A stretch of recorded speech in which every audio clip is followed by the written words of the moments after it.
Welcome back, everybody. This Week in America, online, thisweekinamerica.us. Thank you for joining us on the program today. Robert Maxxim's Legacy series has earned international acclaim as he highlights life's true virtues and purpose. A frequent guest at book fairs, conventions, as well as a go-to media resource. Robert was born in Cuba, moved to the U.S. at age 12, growing up in California. As a child, he experienced sleep-time visits to other worlds and alien craft encounters. Those visions continue in both wake and sleep states, shaping his life and changing his calling to science, religion, and the science of life. In 2014, Robert published the first in a series of 5 legacy episodes to rave reviews called a must-read for every truth seeker. Legacy is set in the future, describing one man's incredible journey through several lifetimes as far back as 1,000,000 years, the blunders, the triumphs, the many worlds and places where those experiences took place, and that one man, Robert Maxxim, back with us on This Week in America. Robert, welcome back to the program. I don't remember how many this is, but it's 20-something that we've had the pleasure to get together. Thank you for being with us on the show today. My pleasure. Thank you. We have got so many questions that keep coming in. And again, I will say that if you have any question, you get a hold of us. Robert at his website, which is rgaetan, GAETAN.com, or you go to our website, thisweekinamerica.us, and get in contact. One of the questions we had, and we're going to get to this first, is you keep asking for questions. My question is, why haven't you answered mine yet? Well, we only have so much time and we have so many questions, but we'll start with it on this particular program. What happens when you get a vision? How long? And is it a clear message? And I find that over the time we've been doing this, over several years, that's a frequent question, like explain the visions, because a lot of people have what they think may be a vision, maybe not be a vision. Talk about that experience. Well, something to keep in mind is that vision duration and clarity are really proportional to the amount of mundane mental chatter that we have in our awareness of energy, mental energy, that is, life energy. Everyone has visions, everyone. But most don't realize that emotions and distractions make visions unclear. And that's the norm here on Earth. Elsewhere, more advanced beings are constantly attuned to their higher self, the kingdom within, and that's the universal norm. That is clarity. Well, my visions last anywhere from seconds to hours, and clarity comes only when I don't consciously try to make things happen. The conscious mind is it's a learner. It's not a teacher. So therefore, the small, still voice is that real source. I let my higher self surprise me all the time and tell me whatever I am due for, not when I want it. If I go looking for something, what I'll find are foes and low places that aim to confuse and deter me from truth. And believe me, I've had those moments when I was frustrated and I just wanted to get the information, and of course it was incorrect. I go into details about those experiences in the preface of Legacy, and I learned my lesson. I learned to be patient. I learned to know myself first, clear the field, and then realize where that information was really going to come from, which was the higher self. That's the lead. That's the teacher. You know, it's interesting with the Legacy series, you almost forget that is basically autobiographical. The Legacy series is available at Robert's website, information, rgaetan, rgaetan.com, and of course at Amazon as well. Link on directly by going to our website, thisweekinamerica.us. Just in following up on vision, is there a pattern, or is it random when you will get these visions? It's very random. I never know. It could be when I meet someone, I get an impression. Could be when I'm asleep. All of a sudden, I see this past life vision or event. I might be driving down the road, listening to music, and all of a sudden, bam, I see something. So it's extremely random. So if I use imagination, that's the wrong approach. That gets you nowhere because you can actually fool yourself. And I can't say enough how much of that I have found out there. So you learned the hard way as to how to accept these visions. For most of us, and I know myself, if I'll have a dream, I'm trying to find, okay, what happened in my life that brought about this dream? There has to be a connection, something that I thought about that ignited this dream, started this dream. Correct. And as I doing all these shows, I'm thinking maybe by just limiting it to this lifetime, I'm making a mistake.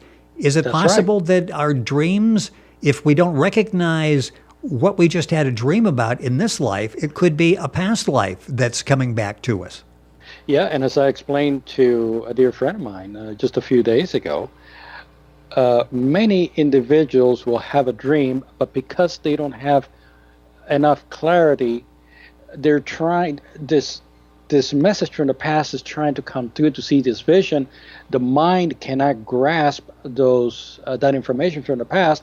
So what it does is it goes out and it fills in. Well, it was a spacecraft. Well, I'm going to fill in an airplane. I was in a tram.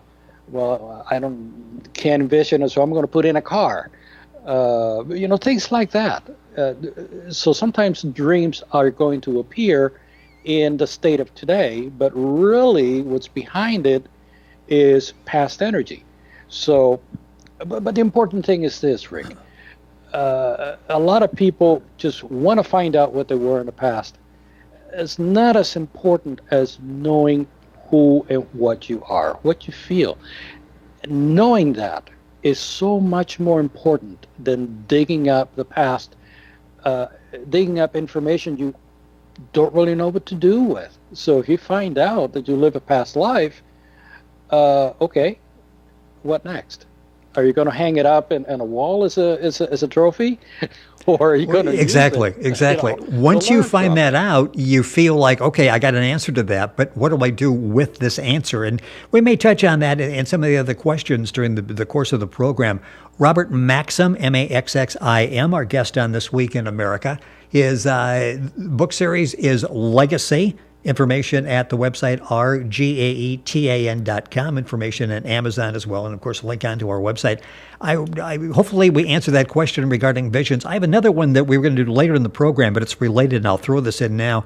Do you have any control of your visions? Is this something that late at night you can call up a vision? No. From what you said earlier that's really not the case. It's random, and you never know when it's going to happen. That is correct. I have no control. I depend on my inner higher self to guide me and to tell me, and I consciously don't go trying to look for it. Let it come of its right time. But what I focus on instead is my feelings, my emotions. I analyze myself. That is most critical. Again, that is the number one thing we should focus on, not really trying to find out who we were in the past. It's not as important. Robert Maxxim, our guest on the program. We have a question, and several of these are sort of like people that are in that skeptic stage, but the door is open just a little bit, and they'd like to get permission maybe to kick it in, and that's what we're going to talk about next. It seems the more I listen and read, the more confused I get. What is the truth, and how do we find it? Rick, finally the hammer found the nail. So this getting right to it. This is it. This is the core. This is it. There are enough wannabes out there to make anyone's head swim. Yes, exactly. And we can't avoid it. But here's the kicker. True light students make no followers of themselves. They don't push to be heard, to teach, or to convert, but instead they encourage people to seek their own answers. Don't believe what I or anyone says. Go ahead and prove it to yourself. Study, research, and most of all, know yourself and listen Learn to listen to the higher self. See energy in all things, including thoughts, atoms, and even yourself. Then you will know what the truth is. That's the truth. Actually, I'd love to share with listeners, if they would like to reach out, our understanding of creation. My email is on my website, and they're most welcome to drop me a line or continue asking questions. And of course, Legacy and Dr. Ernest Norman's works are gateways to that infinite inner source. And that website for Dr. Norman is unariusunited.com. In addition to the programs we do with Robert, and you will find all the past programs going to our website, thisweekinamerica.us. You will find them in the audio section as part of iTunes. You will find them in the video section as part of YouTube. Also, some programs we did with Thomas Miller, who's a friend of Robert's, who has worked with Dr. Norman as well and basically oversees the website, unariusunited.com. All those programs are available at the website, and you'll find those programs available at the individual websites that we just talked about. Robert has them at his, ourgaten.com, and Thomas has our programs at his website, unariusunited.com. Here's another question that sort of ties in again with what we're talking about. There's sort of themes that come up with some of these questions here today. It was very simple. I want to explore, what is the first step? How do I start? And I'm sure there's nothing more important and probably more intimidating than that first step. What is the first step? How, if someone is listening going, I'm still skeptical, but I would like to learn a little bit more, how do I start? That's it.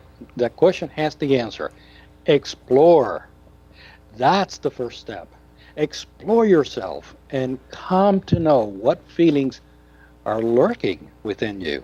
Every emotion, every desire and thought, that's energy in motion. It's energy in a state of flux within yourself. The compilation of all of your past and present experiences, plus the influx from your higher self.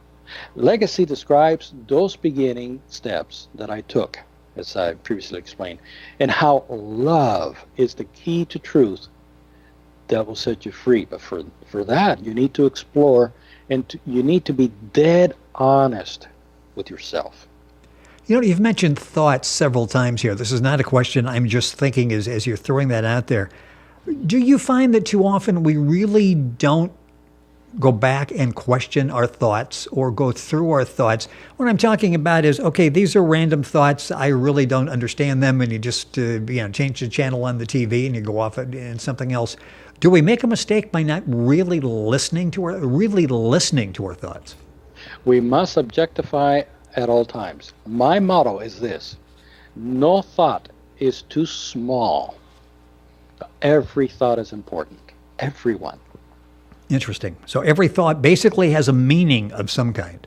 Oh, yes. Maybe significant, maybe not as significant, but a meaning. It came from you, so therefore anything that comes from you is a dead giveaway. Robert Maxxim, our guest on the program, taking listener questions. If you have any, you can submit them by going to our website, thisweekinamerica.us, or Robert's, ourgaten, GAETAN.com. You said in a recent interview, and it was here, you have chosen to follow the infinite law.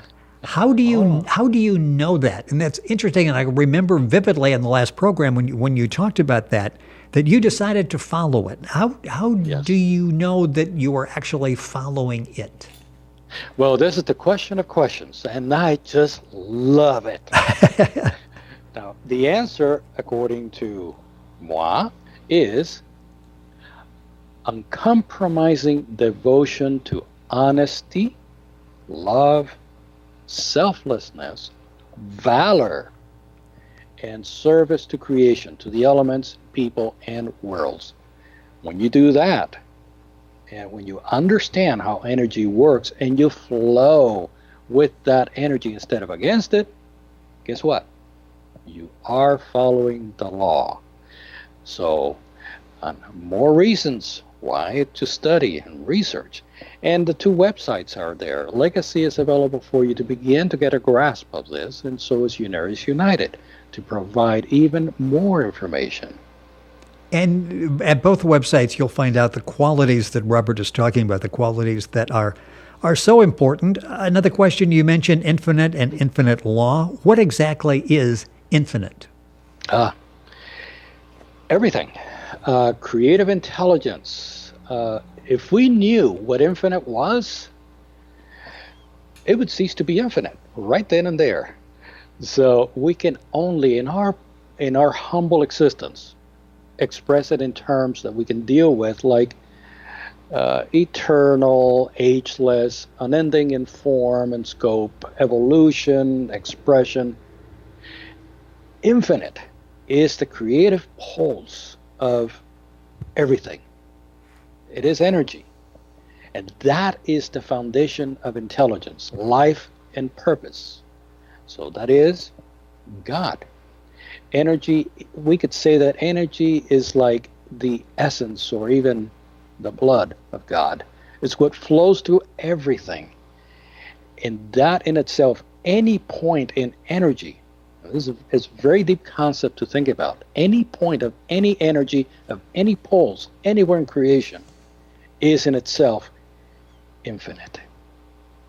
You're listening to This Week in America, website thisweekinamerica.us. Robert Maxxim, our guest on the program, talking about his legacy series and a whole lot more during the course of the program today. Basically, on today's show, answering listener, viewer questions, and we'll try to get through the backup that we have, but we still would like to have more, so get a hold of us at our respective websites. It goes back to the visions that we talked about before. Impact of visions and flashbacks on your life, how it impacts your life and your friendships. Oh, my. Well, they brought a lot of light and meaning to my life, information I could not get from anywhere else. It changed the way I saw the world, its many faiths, the influences that breed beliefs and fear perdition nowadays, and inspired a life of research. I like to think that I'm in the world, but I'm not of it. I know why I'm here and what I must do. Now I have more tools to be able to accomplish that mission of why I'm here. And as such, friends are few. But that's part of the course when you're living, shall we say, leading edge. Yes, yes. So everyone must have their niche. They have their place in evolution. We're not the same. So there has to be tolerance. There has to be room. There has to be acceptance. And therein, that's why I respect everyone, whether they go or don't go along. It is their life. It is their evolution. And I used to be there. So my respects to everyone and everything. That's probably the biggest lesson I've learned. And it's interesting in past shows, if you go back and listen to those, you'll recall exactly what we're talking about. You were on the other side, and you were one of those that and I'll use the term bullied because of your beliefs. You had to deal with that. There wasn't the respect from others towards you that you had towards them. That's all available in past programs, but an interesting, thought-provoking answer to that question. We have several now that relate to religion. Here's one. I'm fascinated by your radio presentations. As a devout Christian, I find what you say in conflict with biblical teachings. In fact, my pastor says basically when I talk to him about it, don't go there. Is there anything in the Bible that substantiates your teachings? And I get the impression from the tone he really wants to believe, yet it's in conflict with what he's taught when he goes to church on Sunday. Is there anything in the Bible that substantiates your teachings? Oh, there are a lot of people in that situation. But again, I love everyone. But the same way, I must respect where everyone is and be very careful with how I allow individuals to assimilate certain knowledge. Actually, I've been waiting for this question seemingly forever. And I so thank the listener for bringing this up. Thank you. It takes guts to ask it, but it takes more guts to answer it. Exactly, so, yes. Here we go. Here we go. Before I do, please know that I don't aim to convert or pull anyone from their beliefs. Not at all. I respect all faith and will never tell anyone, don't go there, because that action goes against infinite law. That's selfish and possessive, and it's not love at all. See, belief and interpretation are part of personal evolutionary factors and are not to be restrained or frowned upon, no matter what. No one, for that matter. The first step in honoring God is very simple: seek proof and question. Now, not going along with it says so right here or they said so. No, that is totally incorrect. That is forceful, and that is misleading. Doesn't John 5:39 tell us to search the scriptures? It says that very clearly. So that said, what I'm about to disclose is by no means meant to disgrace any belief, but rather it is mentioned for the common benefit of all truth seekers and with respect and love. At the mention of the word revelation and change, aversion automatically emerges, doesn't it? Some people get so bent out of shape that they consider it the nuke option. Exactly, yes. And they react worse than mad cow disease. We know that is unavoidable, but it's not unfortunate. You know why? Because everyone has the right, Rick. They have the right and the freedom to live what they have learned, even though it may be off the beam. That said, I will say this. Yes, the translated Bible, and I'll explain that in a minute. The translated Bible conflicts with my statements and vice versa. That's to be expected, and I'll mention why. The original scripture agrees with my statements. The original does, not the translated. So the original is also in conflict with today's Bibles. So we have to ask ourselves, which is right, the translation or the original? And then we have to ask, why are translations off? Well, we have to ask that question of Constantine, the Emperor Constantine, who in fact believed more in Apollo than he did Christ, and he was the creator of this mess. But to figure this out, let's quote from the translated Bible as it stands today. I'll give you a couple of examples. Okay. Job 14:14 says, "If a man dies, will he live again? Then I will wait all the days of my due time until my change comes." That's one. Here's another one. Job 33:29, where it says, and listen carefully, God often works with man to bring back his soul from the grave to be enlightened with the light of living. And this is my favorite right here. Malachi chapter 4, verse 5, and Matthew 11:14, where Jesus says, "And if ye will accept it, John the Baptist is Elias, which was to come." And yet again in Luke 20:37, Jesus says, "The God of Abraham, Isaac, and Jacob, he is not the God of the dead, but of the living, for all of them live in him."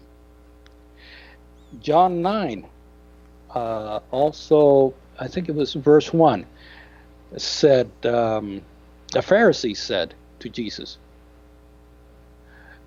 because of a blind man, it said, "Who sinned to cause the blindness?" this man or his parents that he was born blind? So wait a minute.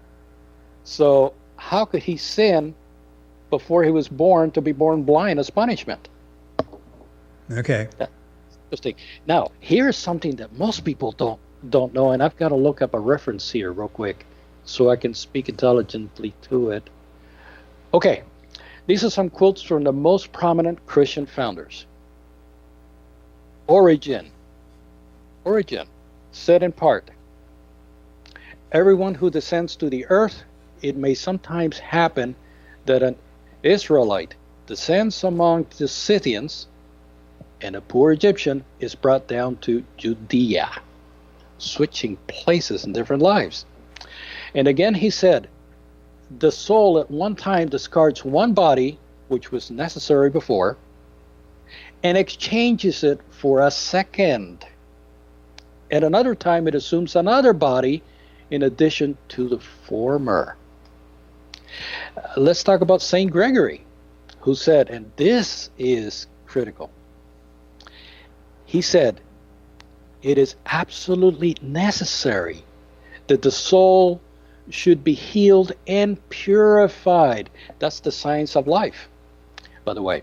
And it says, and that if it does not take place during its life on earth, listen to this, it must be accomplished in future lives. That was Saint Gregory, one of the forefathers of Christianity. And how about this one? Saint Augustine. Saint Augustine. Be blown away by this. He said, did I not live in another body or somewhere else before entering into my mother's womb? And he even went as far as to say, in another quote, the philosopher Plato was born again as Plotinus. That was about 200 years later. You also have Valentinus and Basilides, who taught reincarnation. So now we have to ask ourselves, why was reincarnation removed from the Bible? Why? Well, if you want to know the answer to that, I encourage the listener to read the original scriptures, not the translator. Read the originals, read the history, read the writings of the forefathers that formed Christianity itself, the history. Research what really happened and discover the true book authorship and the purpose. From the originals is what you're saying. This is when you go back before the translations, you're getting the original story, the true story. That is correct. Now, most leaders will not encourage you doing that, and for reasons that are obvious. And many will say that God even goes, and this is the one I've heard the most. Oh, how many times have I heard this? God protects his word, and it won't allow it to be changed. Well, surprise. He has protected that word. It's called the originals. Well, that's what it sounds like. And I think we've talked in the past before about the number of translations, which is always, I found fascinating, because you can get 3 or 4 translations and they all come up maybe in some areas a little bit different. Mm-hmm. But even with what we have, there is something there for everyone. And as I said before, I fully honor and I respect what individuals attempt to research or learn for themselves. There's some people that say it's too much trouble, too much time goes into an effort to do all this research, and why bother? This is good enough. It wasn't good enough for me. I saw things that told me you have to get beyond that. You have to know more truth. And I did. I went after it, and I am glad I did. And you can find information on the topics we talk about at one of 2 websites, actually 3 websites. You go to our website, thisweekinamerica.us, and link on directly. Robert Maxxim's website is rgaetan, RGAETAN.com. And the other website we've talked about is unariusunited.com. Rapidly running out of time, but we've got time for another question or two here. In the same vein, the religion vein that we're talking about, in legacy, you have evil forces, wicked parties. Is that the devil, Lucifer? Ooh. Yeah. How about that? Okay, good one. Yay, listener. I like you now. Okay, here again. If I said Lucifer is not who people think it is, and good and evil don't exist, is that surprising? Yeah. Lucifer is a made-up Latin word that St. Jerome and others adopted to what was, and I'm going to quote him, more or less suitable, but not exactly. You see, the word Lucifer means bright star or Aphrodite, and we all know who Aphrodite was. She was the goddess of love who is tied to sex, Easter, and Venus. You know, those rabbit that lay eggs in March? Yeah, exactly, yes. And that came from Ishtar also. But here is another goddess representing promiscuous behavior as if it were light itself. How about that? And shall we add that God's character was imaged in Greek times from their god Zeus. Mythology was baked into a lot of today's beliefs because that's all they could conceive at the time back then. That's what they had to go from. The bottom line is Lucifer or Satan, according to Hebrew originals, is a negative direction force. It's not a being. So likewise, good and evil are directions, not states of mind or beings. See, we're like little radios receiving signals from past experiences that we've had, and whatever else we tune into, commercials, chats, whatever, other minds. But no one, Rick, no one forces us to set that dial. Not even this Satan force. Only us. It's our dial, and we are not afraid to use it. Exactly. Yes. We do it because we want to. That's the problem. We have the energy inside. We take that first step by sending hello invites to opposing forces. So, yeah, they respond. But life is where you tuned your mind into. So get to know what you feel. Get to know what you are. Then you'll know who you're with and where. Boy, we've covered a lot of ground on the program. I'm going to slip one more in here. Again, it has to do with religion, as many of the questions do that we receive in the program. And again, we'd love to have yours. We've got some more that we'll do in the next show, and new ones we welcome as well. I've attended a New Age church from time to time. Recently heard part of your radio interview. I wondered, do they follow your beliefs? I don't know if you can associate or lump all New Age religions in one category, but do they? Well, the question: do they follow your beliefs? Well, there are some 43,000 biblical faiths out there battling it out, and New Age is not far behind in numbers. So you wonder where this segregated world is going to, or coming to. There's just so much disparity. So one has this, one has that, but you know, you tell them, okay, get some common ground. No, we can't have common ground. Why? Well, so that's why I respect all beliefs, because they all have a necessity for those who attain to them. But I hold fast to self-knowing, higher spiritual channelship, humility, service, truth, research, and nothing for the self, but everything for others. No mantras, no crystals, no pleading, no chanting, nothing that blocks or replaces what my spirit is ardently trying to tell me about myself day and night, what I should be doing on my own. I must be aware at all times, never sedated or tranced by any doings or beliefs or whatever. I need to be alert. Learning never rests. So don't go to sleep on your higher self, and beware. Be very alert to what any point of thought might be. Dig into it. Find out the source, and objectify yourself. Why do you want that? Is that enough? Is that true? Go research over here. Verify it. Don't just take it. Don't take it from me. Don't take it from me to the source.